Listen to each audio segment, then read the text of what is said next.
Hello friends, a great welcome to my channel. Today we are going to cover the poetry The Truly Great, written by very popular poet Stephen Spender. अगर आप में से किसी ने दिल्ली से अपनी schooling की है तो स्टीफन स्पेंडर का एक चैप्टर होता है क्लास 12th में भी, elementary school in a slum. ये पोइट्री द ट्रूली ग्रेट ये भी काफ़ी पॉपुलर पोइट्रीज की कैटेगरी में आती है और सभी कॉम्पिटिटिव एग्जाम्स के लिए इक्वली इम्पॉर्टेंट है। द ट्रूली ग्रेट का पूरा टेक्स्ट एनालाइज करेंगे और लास्ट में ये भी देखेंगे किस तरीके से हमें अपने आंसर्स करने हैं। अपनी प्रिपरेशन को और फर्म करने के लिए आप इन सभी प्लेलिस्ट्स को भी रेफर करते रहिए। अभी सभी प्लेलिस्ट में वीडियोस नहीं हैं, कुछ में कुछ वीडियोस ऐड किए जा चुके हैं, जैसे कि प्रोज कंप्लीट हो चुका है, पोइट्री लगभग 20 to 30% कंप्लीट है, poetry definitions is going on, कुछ वीडियोस ग्रामर में ऑलरेडी हैं और I will keep on adding. Telegram channel भी आप ज्वाइन करिए जिससे कि आपको रेगुलर अपडेट्स मिलती रहें। लिंक मैं आपको डिस्क्रिप्शन में प्रोवाइड कर दूंगी। अगर आपको पोइट्री सिर्फ एनालिसिस के लिए आती है तो आप इंट्रोडक्शन से शुरुआत करिए, और अगर आपको इवन आर्टिस्ट आइडेंटिफाई करने के लिए आती है तब भी आप इंट्रोडक्शन से शुरुआत करिए, लेकिन तब आप बस एक लाइन लिखेंगे कि these lines are taken from this poetry, this poem is an attempt to describe what makes a person truly great. थोड़ा सा थीम लिखेंगे। पोइट्री कब लिखी गई थी? 1930s में, वॉर टाइम पर लिखी गई थी। Poem is a brilliant treatise of formula on life and how we should live it. बहुत ही एथिकल पोइट्री है about the rights of the human being, about the freedom right basically, and it tells us how as a human we can live and as we die can be immortalized in our actions। तो ऐसा क्या करना चाहिए हमें जीते जी जिससे कि हम immortalize हो जाएं। स्टीफन स्पेंडर के बारे में जानते हैं। ऑक्सफोर्ड पोएट्स की कैटेगरी में ये आते हैं। Was born in 1909 and came into prominence as an outstanding poets of his time, one of the celebrated poets of the group called Oxford Poets. W.H. Auden, Stephen Spender, Cecil D. Lewis, Lewis MacNeice, ये काफ़ी popular Oxford poets हैं, and we can say these are called the four musketeers of the Oxford moment also। तो शुरुआत करते हैं poetry की lines की। ध्यान से एक एक लाइन देखिए, आपको आइडेंटिफाई करने का क्वेश्चन आएगा एग्जाम में, तो कैसे करेंगे अगर लाइंस नहीं पढ़ेंगे तो। I think continually of those who were truly great, who from the womb remember the soul's history through corridors of life where the hours are suns, endless and singing, whose lovely ambition was that their lips still touched with fire, should tell of the spirit clothed from head to foot in song, and who hoarded from the spring branches the desires falling across their bodies like blossoms। तो इन lines में poet discuss करें हर इंसान की, specifically सभी great लोगों की historical importance को। जो भी ग्रेट होता है सोल से ही अपनी हिस्ट्री से जुड़ा होता है।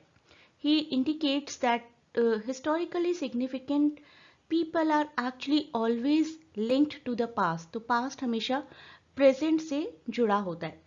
As a result he says कि हम सभी अपने अपने पास्ट से जुड़े हुए हैं, जेन्युइनली सभी एक्सेप्शनल हैं।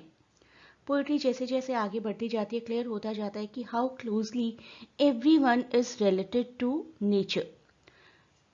लवली एम्बिशन है और सभी सभी ग्रेट इंसानों के लवली एम्बिशंस हैं। Was that their lips still touched with fire, should tell of the spirit clothed from head to foot in song. तो हर कोई जो भी ग्रेट है इस दुनिया में, उनकी मेमोरीज टाइम के साथ ख़त्म नहीं होती, एवर लास्टिंग प्रेजेंट, वो फायर, वो डिज़ायर सबके अंदर हमेशा बने रहते हैं। एंड देन ही सेज कि मैग्निफिशेंस जो है किसी भी इंसान की हमेशा अपनी ब्रांचेस से, अपनी रूट से जुड़ी रहती हैं। And the desires falling across the bodies like blossoms. तो जो भी ग्रेट इंसान है, think about any great warrior, तो उनकी बॉडी से, बॉडी लैंग्वेज से नज़र आता है कि दे आर सो ग्रेट, और किस तरीके से सभी अपनी हिस्ट्री से जुड़े हुए हैं। उनकी एम्बिशन, उनका डिज़ायर, उनकी पर्सनालिटी, उनकी क्लोथिंग बताती है कि कितना वो पर्सन डिज़ायरफुल है to be a great person. And throughout the time everyone who is living in present is always connected to the greatness of past. Second passage जो है वो कहता है कि जो ग्रेट लोग होते हैं ना, बहुत लेबोरियस होते हैं और हमेशा हार्ड वर्क करने के लिए तैयार रहते हैं, इतने ग्रेट कि उन्हें कभी भुलाया नहीं जा सकता. What is precious is never to forget the essential delight of the blood drawn from the ageless springs breaking through rocks in the world before our earth. तो सेकेंड स्टेंजा बेसिकली कंपेयर करता है toil the hard work of the genuinely great people. जो great लोग हैं ना, वो पत्थर तोड़ने में भी प्लेजर ढूंढ लेते हैं. Never to deny its pleasure in the morning simple light, no its grave evening demand for love. तो किसी भी लवली सोफिस्टिकेटेड सॉफ्ट नीड के लिए डिमांड नहीं करते. जितने भी लोग होते हैं बहुत ग्रेट होते हैं, हमेशा हीरोइक डीड्स के लिए तैयार रहते हैं. अगेन आई विल से कि think about a soldier always ready to fight, एक ऐसी फाइट जिसमें जान भी जा सकती है. And they never look for anything sophisticated like love. Never to allow gradually the traffic to smother with noise and fog the flowering of the spirit. तो Spender यहाँ पर बात करते हैं कि हमें तो ये दुनिया ऐसी मिली है जिसमें हम लोग आराम से अपनी लाइफ जी रहे हैं, लेकिन कुछ लोग ऐसे हैं जिन्होंने बहुत एफर्ट्स किए हैं इस प्लैनेट को एक लिवेबल प्लेस बनाने के लिए. He talks about how genuinely exceptional people, hardworking people, never let obstacles or any kind of depression to come in their way. कहते हैं कि उनकी स्पिरिट ऐसी होती है कि वो हमेशा एक विजन, एक डिटर्मिनेशन के साथ, अपनी एक स्पिरिट के साथ तैयार रहते हैं, चाहे कोई भी ऑब्स्टेकल हो, कोई नॉइस है, कोई फॉग है. They are always ready to struggle and to give a peaceful livable world to their future generations. Near the snow, near the sun, in the highest field, see how these names are fitted by the waving grass. तो जो भी बहुत great नाम है, think about any great personality that you admire. उन लोगों के नाम हमेशा हाईएस्ट प्लेस में रहेंगे, सन के पास, हाईएस्ट फील्ड के पास, ग्रास के पास वेव करेंगे.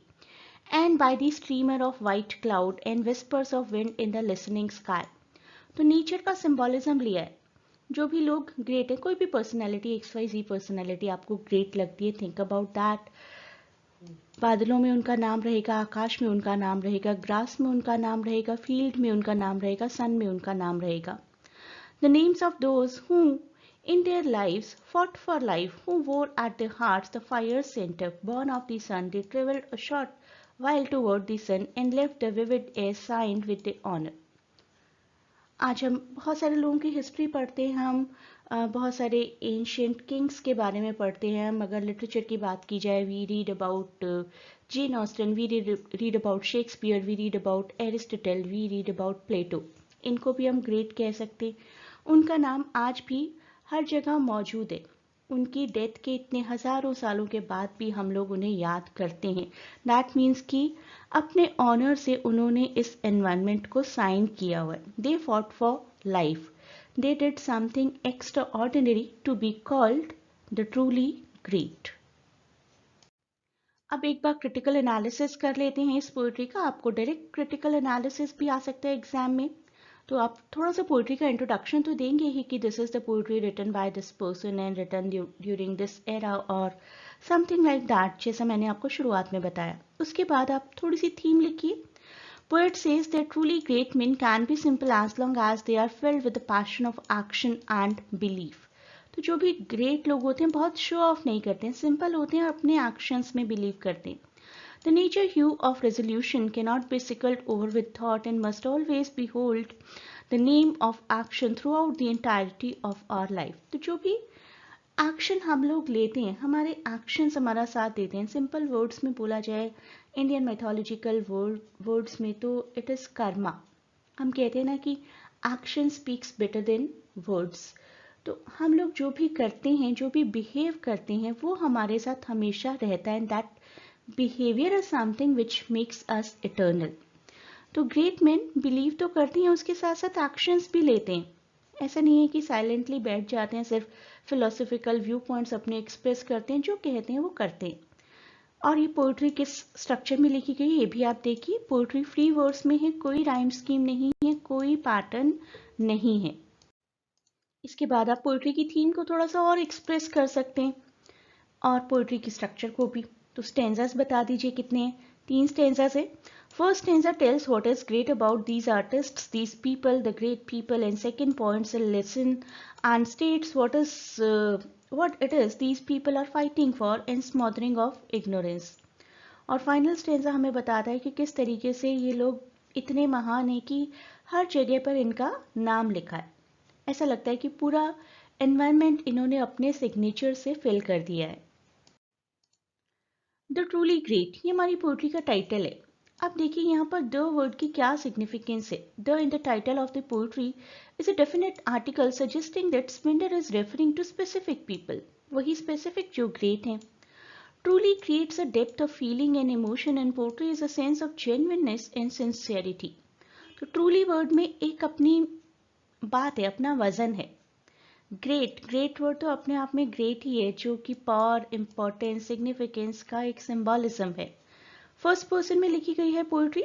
The first word I tells the reader that poetry lyrical है। लिरिकल पोएट्री में आपको एक अलग से वीडियो करवा चुकी हूँ, आपके सिलेबस का पार्ट है। आप किसी भी कॉम्पिटिटिव एग्जाम की तैयारी करें तो लिरिकल पोएट्री आपको पता होनी चाहिए। लिरिकल पोएट्री में पर्सनल व्यू पॉइंट होता है पोएट का, और यहाँ पर हमें स्पेंडर जी का पर्सनल व्यू पॉइंट देखने को मिलता है। पोएट्री में बहुत अच्छे से बहुत सारे डिवाइसेस को यूज किया गया, जैसे कि metaphor, symbolism, enjambment and beautiful imagery. Metaphor आप कह सकते हैं कि लगभग पूरी पोइट्री ही मेटाफोरिकल फॉर्म में है। तो I think continually of those who are truly great who from warm remember the souls history. तो यहाँ पर भी अपने आप में एक मेटाफर है।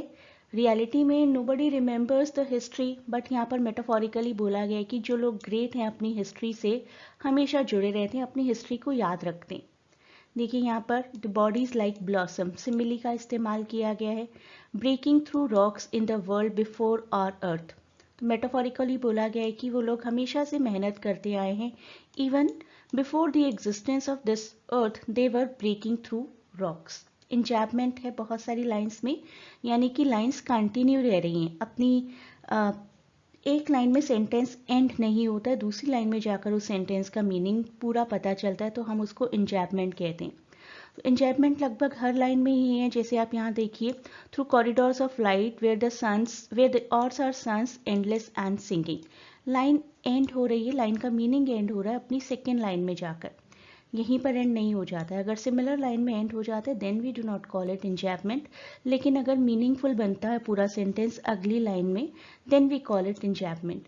इमेजरी पूरी पोइट्री में ही इमेजरी है, like we can say noise, fog, इस तरीके के सिनेरियोज को हम लोग इमेजिन करें। Air signed with the honour, तो इमेजरी है पूरी पोइट्री में। Waving grass, highest field, snow, इन सबको हम लोग इमेजिन करते हैं। वाइट क्लाउड हम लोग इमेजिन करते हैं। यहाँ पर इवन पर्सोनिफिकेशन भी है। Whispers of wind in the listening sky, sky कुछ सुन रहा है और विंड विस्पर कर रही है, तो यहाँ पर पर्सोनिफिकेशन भी है।